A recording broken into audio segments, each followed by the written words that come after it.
Every time a government adjusts a single tariff, an algorithmic network of international trade routes instantly reacts and adapts. To govern this constant exchange, the World Trade Organization was established in 1995 through the Marrakesh Agreement. It replaced the fragmented and limited GATT framework of 1947, providing a legally binding institution for global commerce. This diagram illustrates the system's first bedrock axiom, most favored nation, or MFN. If Node A grants a tariff concession to Node B, the mathematics of the agreement force that single concession to instantaneously propagate to all other members in the WTO network. The WTO operates as a mechanism designed to bind sovereign political trade decisions to an inescapable set of mathematical rules. But that mathematical rigidity extends past border tariffs and straight into a country's internal domestic market. This animated model shows the second axiom, national treatment. Once an imported product clears customs, the rules demand it be treated no less favorably than a domestic product. Together, these axioms ensure stable, predictable market access, while theoretically leaving governments the policy space to protect their citizens. The conflict arises when trying to define the precise numerical threshold where a legitimate domestic support program crosses over into illegal market distortion. Managing this tension, particularly in politically sensitive sectors like food production, requires complex categorization systems rather than simple handshakes. Bringing agriculture under strict multilateral disciplines was the most complex achievement of the Uruguay Round, codified in the Agreement on Agriculture. The agreement rests on three pillars: market access, export competition, and domestic support. The fiercest debates focus purely on that third pillar.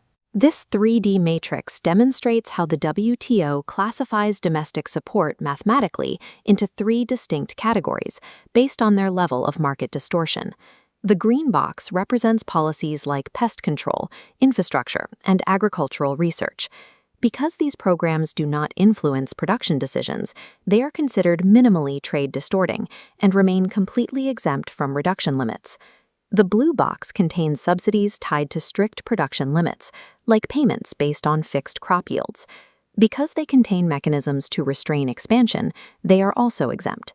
Then there is the amber box. These are highly trade-distorting measures, like direct market price supports, that artificially inflate production and skew international competition. Under WTO rules, member nations are legally committed to continuously shrinking their total volume of amber box support. The Agreement on Agriculture does not outright ban subsidies. It uses this exact algorithmic matrix to systematically squeeze out the specific policies that warp global supply and demand. To see how this theory breaks down in reality, we can examine India's public stockholding program for food security.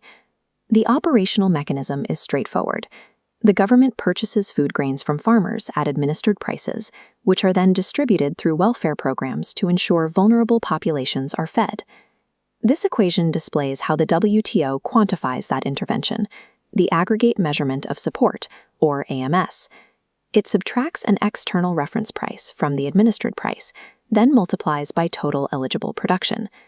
As the graph shows, standard amber box price supports technically shift the supply curve outward, creating an artificial surplus. Look closely at the external reference price line on this time series graph.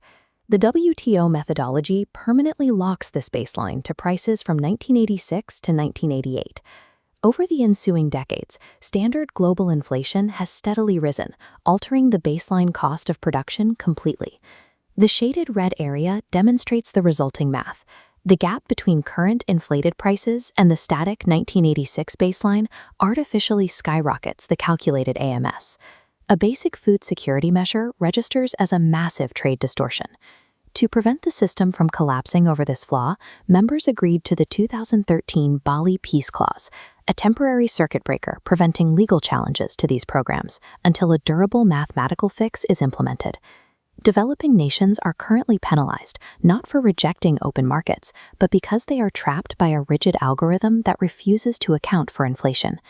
That same concept of distortion applies to the physical extraction of marine resources. Governments worldwide provide financial assistance for fuel and vessel modernization. This allows fishing fleets to increase their capacity far beyond sustainable ecological limits. Current WTO negotiations aim to prohibit any subsidies that contribute directly to illegal, unreported, and unregulated fishing, or that target overfished stocks. However, developed countries industrialized their fishing fleets decades ago using massive, unregulated subsidies. This historical support is what caused the initial depletion of global marine stocks. By contrast, developing nations like India still rely heavily on small-scale, artisanal fishers, whose capacity remains a fraction of the developed world's historical output. For this reason, developing nations demand special and differential treatment, ensuring policy space to protect low-income livelihoods while the industry transitions to stricter rules. In fisheries, the WTO is attempting to balance the urgent requirement for marine conservation against a legacy of historical inequity. It changes how the fairness of a subsidy is calculated. These specific sector disputes highlight a broader, overarching structural crisis currently facing the WTO headquarters in Geneva.